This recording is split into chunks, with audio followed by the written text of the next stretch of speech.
Sixers fans, what's up? A little bit of a different layout today. We're going to use my laptop. We're going to break down some Game 2 footage of the Sixers-Raptors game. First off, I want to say Tyrese Maxey with almost a triple-double. He's so far, to me, the player of the series. I know Embiid has been absolutely dominant in every way. And even Game 1, stat-wise, he wasn't the best, but he still put up an incredible performance. No turnovers as well. I know that was a big monkey off the back for him against a Raptors team who has tended to historically give him issues, but Tyrese Maxey to me has been just an absolute force of nature. I really want to get into this game too. I'm going to start using highlights. I'm going to talk about the game a little bit. And while we're going on, why not let it fly? Hit the like button, subscribe to the channel. I'm going to also make a little, not an anti-Jokic video, but I will talk about how he just wasn't deserving of the MVP and how series number 1 he has been put out on an island defensively, and he's just not a good POA defender. He's getting destroyed on the perimeter, and he led the team, or should I say, was last on the team last night in plus minus on the court, and that's not good. So I put out a tweet yesterday, actually earlier today, that said either advanced stats are wrong and Joel Embiid was deserving of the MVP this year, or they're right and Nikola Jokic has been the worst player on the NBA court this series. So you tell me, Nuggets fans, whichever one you think is accurate. Let's get into the highlights. With Precious Achiuwa jumping, I mean, that's an easy jump ball by Embiid, and he still loses it. And the best part of this game, I think, was the fact that the Raptors came out, especially right there as you see Achiuwa driving on Harden. You see the Raptors come out really, really early on and being really physical. They brought up an 11-2 run to start the game, and normally a lot of Sixers teams would look bad after that. They would take a punch and they wouldn't be able to punch back. But this Sixers game tonight, or last night I should say, was they punched back, and then when they were knocking them out Mike Tyson style, they kept their foot on their necks for the majority of that game. They gave up a little bit of a run later in the third quarter or fourth quarter, I should say. But you know what? We bounced back with Tyrese Maxey hitting a couple big shots. We're going to get into that when the time comes. But, I mean, as you see, man, it's just early on, the Raptors were hitting their shots. And that was a solid defensive possession there. It's 8-2 already. It just looks like it's going to be rough, you know? They were hitting threes early. The Raptors looked good. They were starting to take the air out of the building. But as soon as that happens, we start getting to the line. We played better defense. Harden was disgusting defensively all night. Great pass. Great stay in motion. And the Embiid's finger rolls last night, bro, were nasty. His balance is crazy. That was a walk. But even Tobias Harris just played phenomenal defensively against Siakam all night, man. He's been so good in this series. This is the best all-around two-game stretch I've seen of Tobias Harris. And I also said last night in DJ Eastwood's stream that when James Harden gets the rebound, I feel so confident that we're going to score. And here he is, Harden getting the rebound, doing a little Ben Simmons dump off to Embiid for the N1. Embiid's just up. And already like that, 13.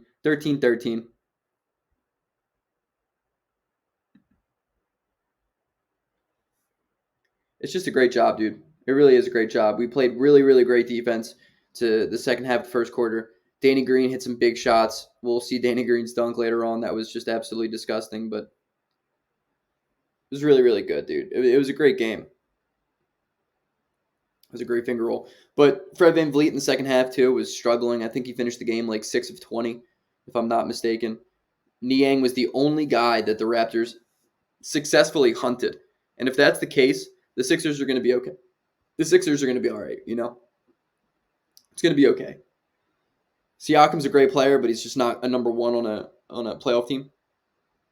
He's a number one against George Niang, but a lot of guys are number ones against George Niang. And I know Niang had a struggle bus type of night, but I'm still on board for him. This was a crazy finger roll. Dude, look at that. That's wild to me. That's so wild. He's like a YMCA type of finger roll. Shake played good defense. Matisse played great off-ball defense. I mean, I'll live with that possession, man. You know what I mean? And we really just did a great job of getting the ball to Embiid early in shot clocks in the post. And another thing, too, is something I noticed was whenever normally in the season we would dish it out to Embiid in the post and he would dish it back out, we want to give it back to him. But it's so hard to double team twice on the same possession that it's a great job giving the ball to Embiid over and over again in the post. Over and over again, you know what I mean? It's huge. It doesn't help the Raptors that Scotty Barnes is out, but At the same time, Scotty Barnes in is not making this team any more likely to upset Philadelphia at home, especially with Philadelphia with the defensive pressure that they've been. So I mean, it's really a great sign right now that the Sixers are playing great defense, team oriented basketball. Danny Green was crashing the glass too. Shake with a big shot, dude. Shake's making shots like that. He's going to see playing time. He's going to be a really key contributor. Tobias Harris, even not a lot of ISOs, which is awesome, but when we gave and threw him the bone, he kind of cashed in, bro. Like he was kind of really nice. Paul Reed again was a plus minus for his time on the court, which is huge. Danny Green was hitting his shots in the first half. I think he hit 3 threes overall, but it was a great game. It was a really really good first half. We scored a lot of points. Danny Green with another three, just quick and shoot, quick shot, man. You know what I mean? Like we need guys that just take quick shots. What a look. Tobias Harris. I mean, that's literally the epitome of what we need from him. Catch the ball and shoot it immediately. Don't worry about anything else. Hopefully he doesn't revert up back to anything bad. But and Tyrese didn't score in the first quarter. He had 0 points in the first quarter. Finished the game with 21. Went on a crazy stretch. Like I've said over and over again, I really think Tyrese is the guy that is going to be our 2-minute scorer. You know what I mean? I just think he's the best shot creator on the team. I think he is probably the best raw scorer outside of Embiid, but it's tough to give the ball to a post player with 15 seconds left. You know what I mean? There's so much that can happen. So much that can happen. That's a crazy shot by Harden, too. Holy smokes. Holy smokes.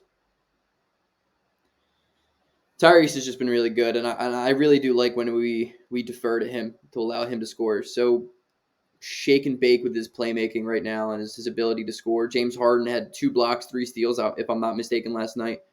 Dude, if he's buying in defensively, we're nice. We're nice. We're nice. We're going to be tough to beat, man.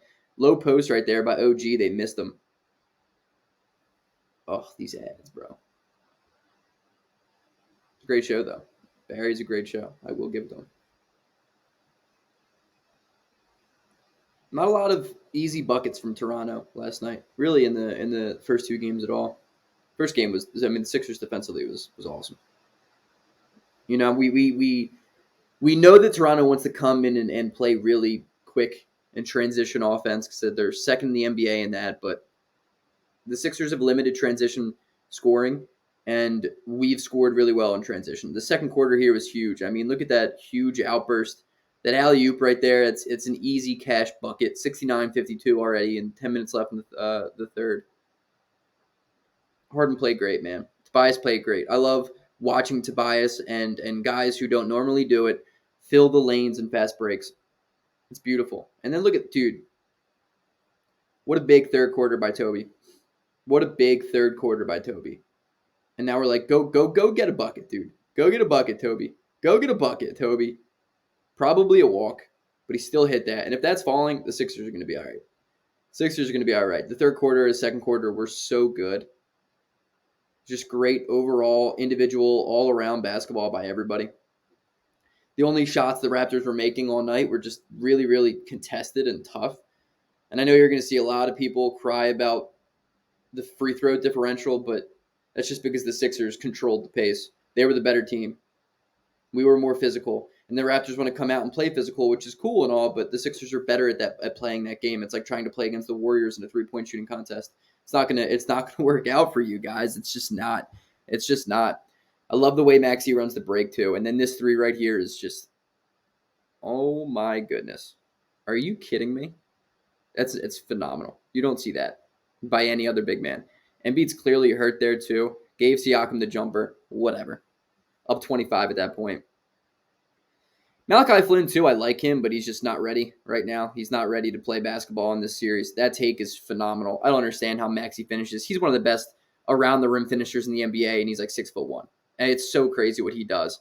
So crazy what he does. And Matisse hitting threes, too, is huge.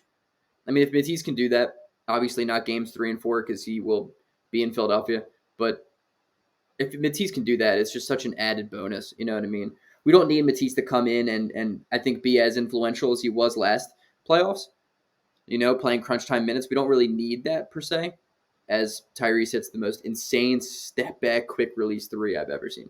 But we really could use Matisse to come in and just play good 15 minutes, you know what I mean? That's all we need from him. with the emergence of Tyrese Maxey, with the addition of James Harden, with the steady, consistent play of Tobias Harris right now, the Sixers don't need huge contributions from guys who are not used to it. And that's what's so good right now. The Sixers understand their roles. Every single player understands their roles, from Embiid to Shake Milton and George Niang. And that's what winning basketball teams do. They understand their roles. They don't play outside of their expected area. Even Paul Reed, that's great perimeter defense on Fred VanVleet. And it's just Harden not playing defense on that possession, which is fine, man. I mean, Harden's played a great defensive series so far, so I'm not even angry at that. And I mean, it's tough, dude. Like I'm cool with that offensive rebound because it's an air ball, and Chris Boucher's had a good series as he splashes a three because he kills Philadelphia on the perimeter like that. But when the Raptors are making their runs, it's just because they're hitting shots, but it doesn't mean the shots are open. Like, it's a step back three by Oju Anunoby with Tobias Harris right in his grill. I mean, you're gonna be fine with that. I'm fine with that shot. That shot's not gonna be falling every time. And as you see, I mean, obviously the Sixers weathered this storm here. I mean, look right now, there's 6 minutes, 17 seconds left, and the Sixers are only up by 11. It's a big steal there. Toby refuses to get on the floor. Look at him. He refuses. And then Tyrese with the sidestep three. I mean, that's a huge shot. Tyrese is an absolute run killer for other teams. It's beautiful.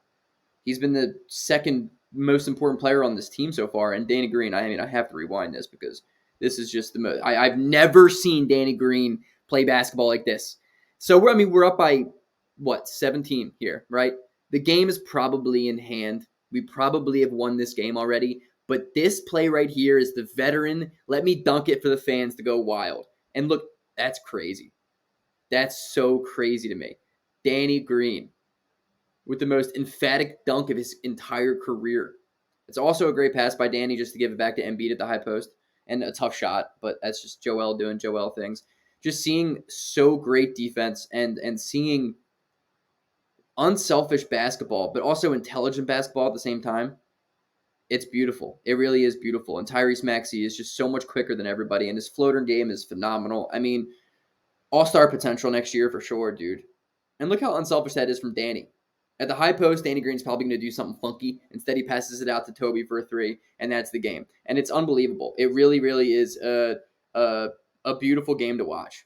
I'm so happy with the way that game went last night. I think if we win Game 3, it's a sweep in 4. But you know what? I'm happy. I'm happy about it. At the end of the day, I'm really excited about that Sixers game because they did everything I expected them to do and some. They weathered a storm. They understood that the Raptors went on a run because they hit like 2-3 threes in a row that were contested and tough shots. They cut it down to 11 late in the third quarter, and the Sixers still held on to it. They still weathered the storm, and that's just not characteristic from the Sixers team. I'm pumped, truly. At the end of the day, well done, Philly. Well done. Peace.